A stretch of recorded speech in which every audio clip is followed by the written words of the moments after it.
Antes de começar aqui, até agradecer a RZK, agradecer a AMI também a oportunidade. É de fato uma honra estar na mesma apresentação aí que Maurício, Irapuã, Peptone, Lafayette, né, grandes nomes aí do setor. Eu ia comentar tudo aquilo que você já bem colocou, as diversas características que tem no sistema elétrico, as diversas grandezas que estão envolvidas no fornecimento de energia, né, essa questão da medição que é essencial para a gente poder ter todas as relações comerciais que decorrem desse compra e venda, de consumo e geração. Ia falar da questão das normas, então, né, que tem, como o Irapó falou, é muito complexo o setor, aquela parte que eu fiz também, a gente já inicia de um produto que é diferenciado, né, não é igual sabonete, pão, que você vai no mercado e compra ali, pega na mão o produto, leva para casa, não, é uma coisa, é um produto bastante peculiar, né, você tem ali o consumo instantâneo, tem a cobrança depois, então a gente tem todos os elementos para ter esse nível de dificuldade que é entender o que é o produto, a gente poder interagir com quem está cobrando de nós, e todos esses detalhes que levam à necessidade de ter empresas como a AMI, por exemplo, para contribuir, para ajudar nesse entendimento pela população. A parte do faturamento, então, ao final de todo esse processo, né, que o Irapuã já colocou para a gente, e é importante a gente fazer uma análise do que a gente está pagando, né? Isso vale para tudo. Então, assim, dentro desse assunto que a gente está tratando aqui, no setor de energia elétrica, a análise, quando você está no Mercado Livre, por exemplo, a CCE, lá onde eu trabalhei, por mais que ela seja essencial para o mercado, ela vai trabalhar ali com a energia ativa só, né? É a única grandeza que ela vai levar em conta para fazer contabilização, fazer liquidação e tudo mais, energia ativa. Agora, a questão de reativo, questão de interrupção, questão de como feito o cálculo da energia que é consumida, isso tudo vai ser lá na parte da distribuidora, né? Então é importante a gente ter algum tipo de revisão, né, e não acreditar 100% no que está vindo, né? Antes de começar a trabalhar com o pessoal da ANA, que eu sempre trabalhei com o Mercado Livre, tem alguns clientes que pediam relatório, então, pega aqui a fatura que eu recebi da distribuidora, a fatura do comercializador e faz um relatório para mim, né? E a gente ia fazer essa verificação, e muitas vezes a gente fazia a conta ali com os dados que a distribuidora fornecia e o número não batia, eu ficava, poxa, acho que eu errei alguma coisa nessa conta aqui, deixa eu tentar descobrir onde, e muitas vezes, de fato, era erro de faturamento, que aí depois lá na AMI o pessoal me mostrou no dia a dia e tudo mais, eram falhas da distribuidora mesmo, então assim, não era eu que estava errando a conta, eu que não sabia de alguma coisa, era de fato a fatura que estava incorreta. Bom, então, como o ponto que a gente estava, né? Toda vez que tem uma falha, então, no faturamento, a distribuidora fica sujeita a, no mínimo, ressarcir, né? Então, no mínimo, a distribuidora precisa devolver aquilo que ela cobrou a mais, ou, se der tempo, né? Geralmente é difícil, o Irapó mostrou aí os tempos que a distribuidora tem, são bastante lentos, né? Então, se você consegue atuar a tempo, ela até deveria revisar a fatura, estornar um valor que está sendo cobrado ali de forma indevida, mas senão ela vai ter que ressarcir, e se essa cobrança indevida ela decorrer de uma culpa ou de uma conduta indevida da distribuidora, aí é que vem a questão de devolução em dobro, né? Seja por regulação da ANEEL, seja por lei, que aí a gente tem o Código de Defesa do Consumidor, que diz que todo valor pago de forma indevida ele tem que ser devolvido em dobro, né? Então, seja falha por falta de medição, seja por erro de cálculo, erro em constante medição, o Irapó mostrou alguns casos lá, todos eles chegam no mesmo ponto que é devolução. A AMI identificou nesse tempo todo de experiência que eles têm, o que eles nos contaram, a gente viu lá, mais de 300 tipos diferentes de erros possíveis que podem acontecer nas concessionárias do Brasil todo. Então, esse conhecimento todo foi digitalizado, se transformou num sistema que processa automaticamente, então, essas faturas todas e identifica essas falhas, e, uma vez identificados esses pontos pelo sistema, os colaboradores que estão lá na AMI, que são muito capacitados, têm muita experiência, eles fazem essa análise, então, a partir daí, uma análise humana, né, para pegar aquela informação que veio do sistema para transformar isso num requerimento, numa comunicação com a distribuidora e solicitar, então, o ressarcimento. Esse processo, ele só estranho, né, o Irapô falou um caso lá, no ano seguinte a distribuidora tomou uma medida. A resolução que cuida disso na ANEEL, antes era a resolução 414 de 2010, agora é a Resolução 1000 de 2021. Ela tem lá alguns prazos regulatórios, mas são falhas de faturamento muitas vezes tão complexos, tão profundos ali nesse processo todo de medição, extração de dados, envio de fatura, que levam um tempo nessa comunicação para a AME expor para a distribuidora exatamente onde que estava o erro, a distribuidora apurar se foi daquela forma que o erro aconteceu mesmo, se foi esse erro, na verdade, é a ponta, né? Teve a causa raiz foi 3 etapas, 4 etapas antes no processo, então tem todo esse diálogo com a distribuidora, que a AME fica responsável, que a nossa equipe aqui participa também, para finalmente chegar num parecer. E isso, assim, acreditem, é o melhor caminho que tem, né? Porque a alternativa fora disso seria processo judicial, seria eventualmente escalar direto para a ANEEL, e isso não seria interessante de nenhum ponto de vista, seja do próprio consumidor, porque no final acabaria demorando mais, o processo seria mais caro, você traria ônus ou para o Poder Judiciário, ou lá para a agência reguladora. Então, realmente, o caminho é você fazer essa primeira tentativa, né? Iniciar esse processo na distribuidora, fazer a comunicação devida. Se no final desse processo a distribuidora reconhece, já é feito esse estorno, até o pagamento em dobro, de forma também administrativa, ou seja, é num prazo que é imediato, ou que você acaba combinando com a distribuidora fazer de alguma forma parcelada, que logo você resolve. Se, porventura, no final desse processo administrativo com a distribuidora, a gente apura que teve um ponto que ela não quis reconhecer, mas que a gente tem a certeza de que a gente tem razão, aí a gente pega todo esse processo que já vai ter vários elementos lá, tanto nossos quanto da distribuidora, e aí sim sobe um nível que é para a ANEEL. Deixa eu ver se aqui, já falei na questão do dobro aqui. Então, a gente sobe isso para a ANEEL, que a ANEEL, como agência reguladora, uma das funções dela é fiscalizar as concessionárias de energia elétrica. Então, a gente pode apresentar todas essas razões que a gente tem para a agência, para ela como uma parte, vamos dizer, neutra, né, que tem a obrigação de apurar esses casos, como o Aterapo trouxe aquela quantidade de reclamações lá, ela vai dizer num rito administrativo também, num processo relativamente rápido, qual que é a resolução devida. Né? Em alguns casos mais complexos, pode acabar sendo necessário um processo mais robusto, uma decisão pela diretoria da ANEEL, mas, via de regra, é uma esfera adequada.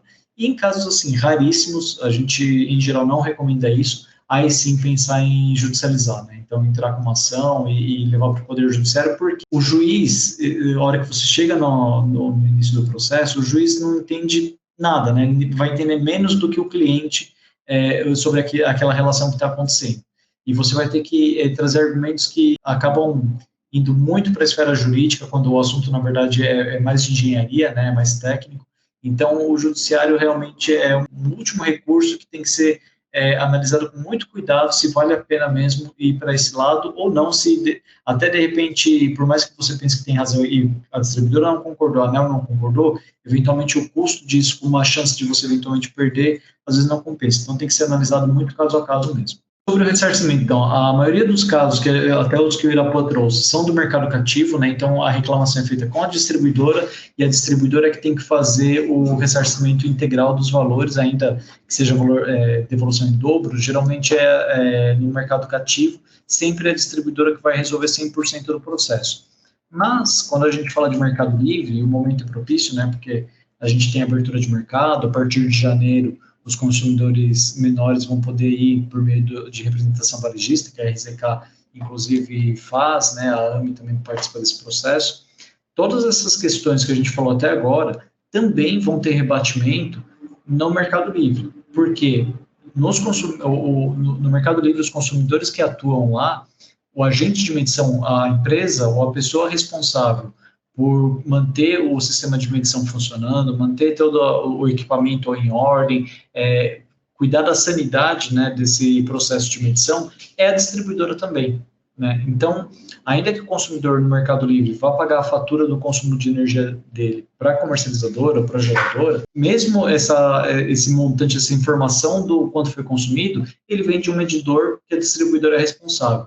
Então, mesmo para consumidores livres, esse trabalho todo, essa questão toda que a gente está levantando aqui nesse Energy Day, ela se aplica. né, porque você pode identificar na fatura que a distribuidora continua emitindo para os consumidores livres, você pode identificar esses erros, essas falhas lá, no final do processo administrativo com a distribuidora, ela reconhecendo que teve uma falha e ressarcindo ali o que diz respeito a ela, que seria, no caso, a tarifa do transporte da energia, né, a TUS, a tarifa do uso do sistema de distribuição, para que você revise esse montante, você, em muitos casos, relativamente comum até, que isso afete o montante de energia que foi registrado lá no CCE também.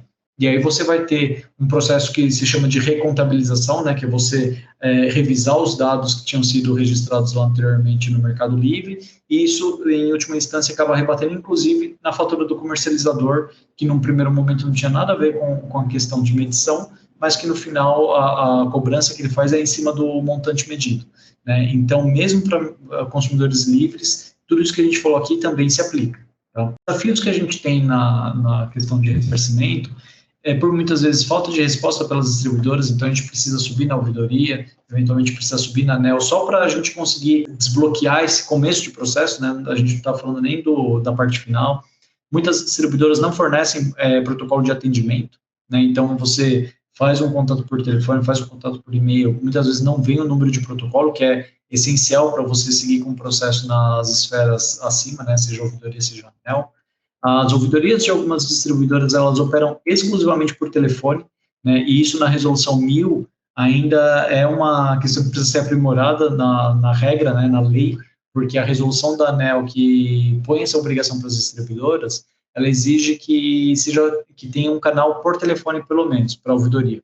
A parte de atendimento digital por e-mail, então, ele é opcional. Então, algumas distribuidoras não optam por não ter esse gasto de implementar esse canal de atendimento, e aí gera um operacional, torna mais difícil, né, que o consumidor, que é o cidadão, que é a empresa, vá atrás do seu direito. Tem, muitas vezes, prazos que são descumpridos também, então, quem está responsável pelo processo precisa reiterar, precisa ficar em cima, precisa, eventualmente, subir para a ouvidoria em alguns casos, ou para a ANEEL, aqui, perdão pela ordem aqui das falas, mas o que a gente faz, então, na AME, no trabalho que a gente desenvolve lá em relação a essas falhas de medição, constantemente buscar falhas no fornecimento, né? Então, a gente faz isso digitalizando processos para aumentar a eficiência nessa análise das faturas, a gente refina as checagens dos dados que são apresentados, refina as teses regulatórias, porque tem muitas questões que dependem de interpretação de resolução normativa da ANEEL, que dependem de interpretação de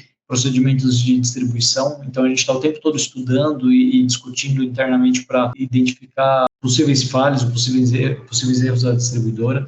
A gente está o tempo todo fortalecendo a interação e a relação com as distribuidoras, né? Então, o que muitas vezes pode ser visto no primeiro momento como uma atividade que vai contra o interesse da distribuidora, na verdade não, porque esse trabalho que a AME faz, aos poucos a distribuidora vai percebendo que, inclusive, sai mais barato para ela dar atenção para aquela falha que a AME apontou, revisar isso no mercado inteiro dela e evitar que consumidores tenham novas reclamações, novos ressarcimentos em dobro, inclusive, né? Então, a gente trabalha muito para melhorar a relação com as distribuidoras, tanto para ter um atendimento mais eficiente por parte delas, como também para contribuir nessas melhorias internas que elas fazem.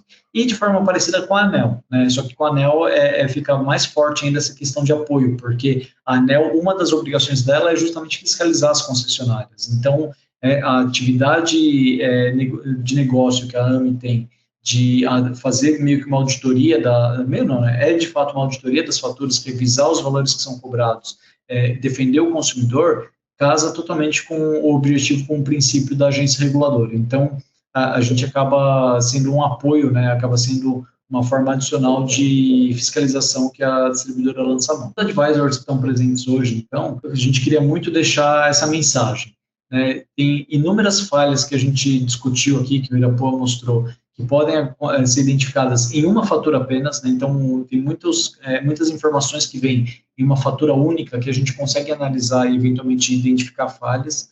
Já outras falhas dependem de um monitoramento constante, como foi aquele caso da torre de comunicação da TIM, que o Irapuã mostrou, né? Então, são problemas que vocês, muitas vezes, podem ser a etapa inicial desse processo, conversando com o cliente, explicando, disponibilizando uma fatura dessas para a gente fazer uma primeira análise, e todos os consumidores, então, são possíveis clientes para esse tipo de negócio. Né? O Irapuã mostrou que cerca de 3% de toda a energia consumida no país ela é faturada com alguma falha. Então, é um mercado muito propício para gerar negócio e, assim, todo o custo que eventualmente o cliente tenha, ele é revertido muitas vezes em benefício, que a gente vê, né, aquelas cifras lá, não é que toda fatura tem uma oportunidade de ressarcir 200 mil, mas quando você observa, você faz um monitoramento ao longo de um período, 12 meses, 24 meses, alguma falha você acaba encontrando ali. Então, o custo que o cliente tem para pagar por um serviço desse, ele acaba sendo recuperado muitas vezes pelo benefício que é gerado. Tá?